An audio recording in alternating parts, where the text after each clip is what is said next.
আপনাদের সবাইকে ধন্যবাদ।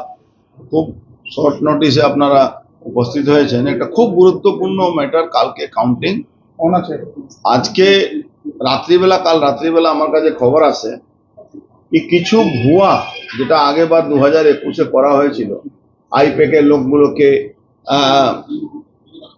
নাম আপনার ফটো চেঞ্জ করে বসিয়ে দেওয়া হয়েছিল অন্য লোককে। সেম জিনিস ইলেকশন কমিশন বারবার বলছে, যার জন্য পশ্চিমবাংলার মুখ্যমন্ত্রীকে সুপ্রিম কোর্টে যেতে হয়েছিল। কি পশ্চিমবাংলা ইলেকশন কমিশন বলেছে কি কোনো রাজ্য সরকার কর্মচারীকে আমরা ইউজ করব না ইলেকশন কাউন্টিং এ ডেট, কিন্তু অনেক রকম গাফিলাতি আমরা দেখেছি, তার জন্য বারকোড তৈরি হচ্ছে, সব রকম হচ্ছে। সুপ্রিম কোর্ট রিজেক্ট করে দিল। মমতা ব্যানার্জি গেছিলেন রাখার জন্য, বললো ওটা ইলেকশন কমিশন আওতার ব্যাপার, উনি কাকে দিয়ে করাবেন স্যার তার ডিউটি। ইতিমধ্যে আমার কাছে যেটা খবর, মমতা ব্যানার্জি সরকারি দিওয়ালিয়া হয়ে গেছে। উনি মরিয়া হয়েছেন কিভাবে ভোটটা লাস্ট আওয়ারেও লুট করবো।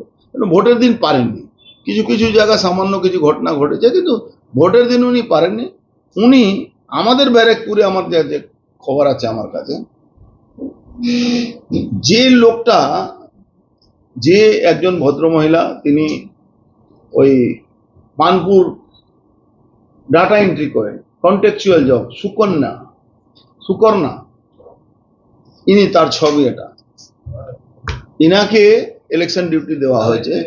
ইনি কন্টেকচুয়াল, ইনি ডাটা এন্ট্রি করবেন। সব খেলা তো ডাটার উপরে আছে। ভোট বিজেপি কি পাচ্ছে, তৃণমূল কি পাচ্ছে, পুরো উলট করে ডাটা এন্ট্রি করে 2021-এ। আর কিছু মিডিয়া হাউস ছিল যারা বলেছিল কি প্রথম থেকে তৃণমূল এগিয়ে যাচ্ছে, বিজেপি লোকেরা ভয়ে পালিয়ে গেছিল। তো এবার কিন্তু কোনো ভয় পাওয়ার কোনো ব্যাপারই নেই। আমরা বারবার বলেছি ভয় পাওয়ার ব্যাপার নেই, পশ্চিমবাংলা বিজেপি সরকার আছে। কিন্তু এখনো মমতা ব্যানার্জি মরিয়া। এই যে ভদ্রমহিলা, তার আমি আপনাকে আই কার্ড দেখালাম, ইনি পানপুর কেওটিয়াতে ডাটা এন্ট্রি করেন, পঞ্চায়েত। এনার ছবিটা দেখে নিন না। ইনি হলেন কাউগাছি বনে, ইনি ডাটা এন্ট্রি করেন, ইনাকে ডিউটি নেওয়া হয়েছে। কোন ব্যাপারে কি, কোন অদৃশ্য শক্তি কাজ করছে, এই প্রশ্নটা আপনার যে এখানকার কি করবে এরা ডাটা এন্ট্রি করবে, যে কাউন্টিং এ ডাটা এন্ট্রি করবেন। ভাবুন, একটা কন্ট্রাকচুয়াল জবের লোকেরা, তাদেরকে দিয়ে ডাটা এন্ট্রি করানো হবে। কারা করেছে রিক্রুটমেন্ট?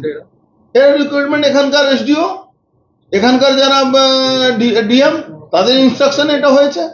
তার মানে এটা কি আছে, পুরো নেক্সাস এখনো কাজ করছে, সেই নেক্সাস থেকে বাঁচতে হবে। আজকে আবার একটা খবর পেলাম, খবর শুনে অবাক হয়ে যাবেন। একদিকে বলছে সুপ্রিম কোর্ট কি না, ইলেকশন কমিশন যার ডিসিশন নিচ্ছে সেটাই ঠিক। আজকে ব্যারাকপুরে আপনারা জানেন অনেকগুলো টিচার যারা ডাইরেক্ট তৃণমূল করে, তৃণমূল কমিটিতে আছে, তাদেরকে আমরা ইলেকশন কমিশনকে কমপ্লেন করেছিলাম ইলেকশন থেকে বার করার জন্য, বার করেছিল। আবার কাউন্টিং এ বলরাম সরকার, শফিকুদ্দিন,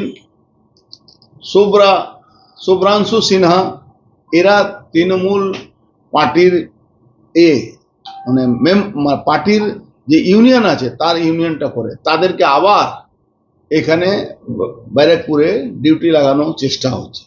অলরেডি দিয়ে দেওয়া হয়েছে। এটাকে ইমিডিয়েট ইলেকশন কমিশনকে আমি রিকোয়েস্ট করছি কি এই এসডিও, এই ডিএম এর উপরে নজরদারি রাখা।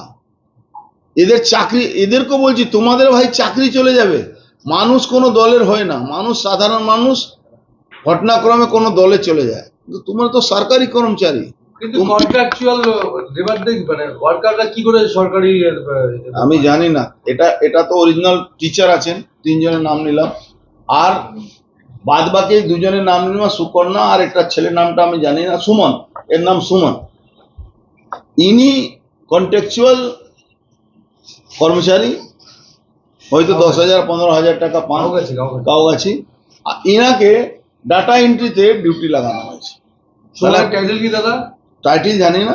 সুকর্ণা একজন আছেন মহিলা, যিনি উনি সুকন্যা দে আছে নষ্ট করে। বর্ণাদে আর সুমন সুমনের টাইটেলটা আমি জানি না, কিন্তু সুকন্যা রায়, নট দে, সুকন্যা রায়, বর্ণা রায়।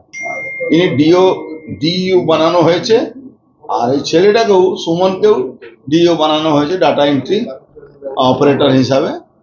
তো আমি ইলেকশন কমিশন কাছে রিকোয়েস্ট করব আপনাদের মাধ্যমে, আর ইনাদেরকেও রিকোয়েস্ট করব কি খবরদার এই তৃণমূলের দালালিতে না গে পরিবর্তন মানুষ করছে, আপনি আমি নয়, আমি আর কেউ কন্ট্রাকচুয়াল জব করছে, কেউ তৃণমূল করছে, এরা পরিবর্তন আনে না।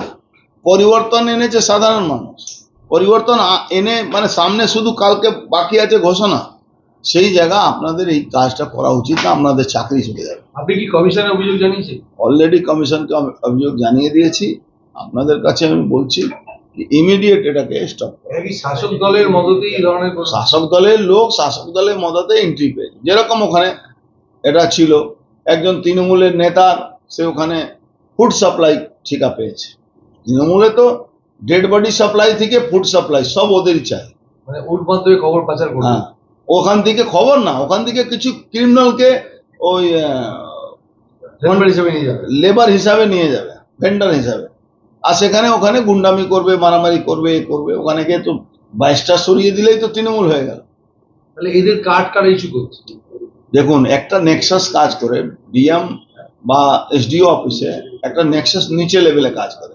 সে অধিকারীরা যারা দেখবেন 2021-এ তারাই ভোট করেছে, 2024-এ তারাই ভোট করেছে, 2026-এ তারাই ভোট করেছে, তাদের আবার ট্রান্সফার হয় না, তারা ঘুরে ফিরে ওরাই থাকে। তারপরে রিগিং না করতে পারে কাউন্টিং এ এই ধরনের কাজ করার চেষ্টা হয়। দাদা তাহলে কি আইপ্যাক এখনো কাউন্টিং এ নেক্সাস চালিয়ে যাচ্ছে এটাই বলছেন আপনি? দেখুন, আইপ্যাক ফেল হয়েছে, আরো এক আইপ্যাকের মালিক হয়ে জানেন আছে রাজীব কুমার।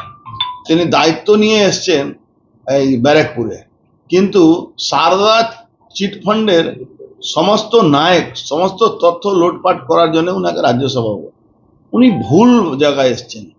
উনি বীরভূমে গেলে সাকসেস হতেন, এটা ব্যারাকপুরে এমনি মানে এমন একটা জায়গা, সেখানে প্রত্যেকটা চোরকে চেনার জন্য সবার কাছে এক্সরে মেশিন আছে। তো উনি আগে সারদা চিটফান্ডের পুরো সিস্টেমটাকে চুরি করেছিলেন মমতা ব্যানার্জিকে, রাজীব কুমার। আবার ওনাকে ব্যারাকপুর আর দমদমে পাঠানো হয়েছে।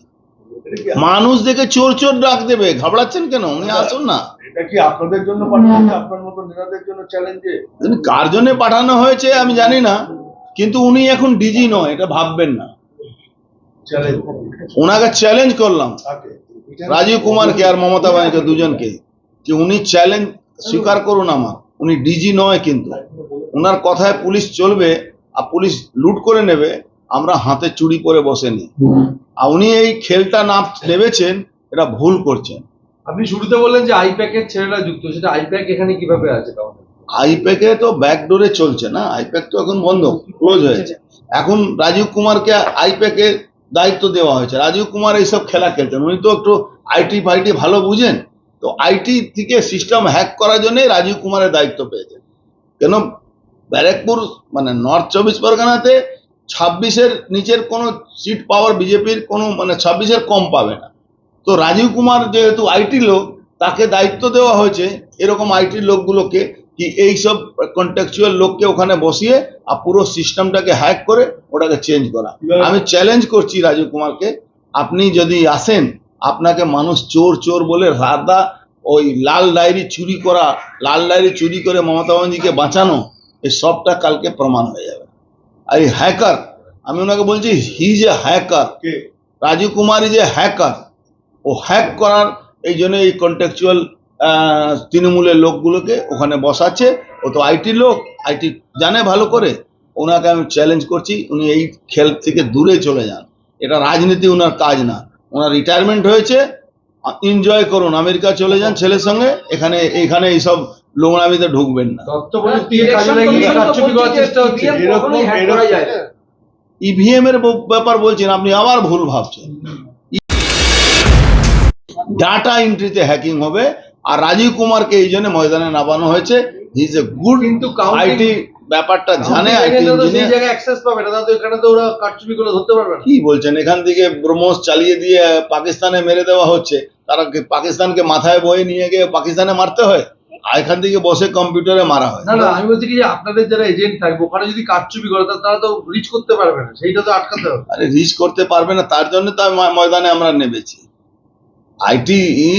আইটি ইঞ্জিনিয়ার হিসাবে উনি এইসব করছেন, উনি হ্যাক করবেন, আমরা ছেড়ে দেব। ইলেকশন কমিশনকে জানাচ্ছি এটা কিন্তু ভুল করছে। তাহলে কি স্যার দাদা, এই যে লিস্ট আপনি যে দেখালেন এরকম আরো কত লিস্ট আছে? অনেক লিস্ট আছে এরকম, অনেক জায়গায় এরকম করা হচ্ছে, এটা অনেক জায়গায় করা হচ্ছে, এটা নিয়ে সাবধান থাকতে হবে ইলেকশন।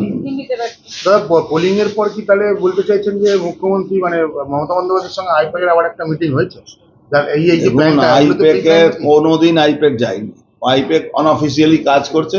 এখন আইপ্যাকের মানে বলতে গেলে হিরো হিসাবে উনি আইটি সেক্টরের ভালো একটা ছাত্র রাজীব কুমার, যেটা ভালো কাজ করলে দেশের জন্য অনেক কিছু করতে পারতো, কিন্তু ও তৃণমূল কংগ্রেসের চোরদের দালালি করতে গেলে নিজে সর্বনাশ করে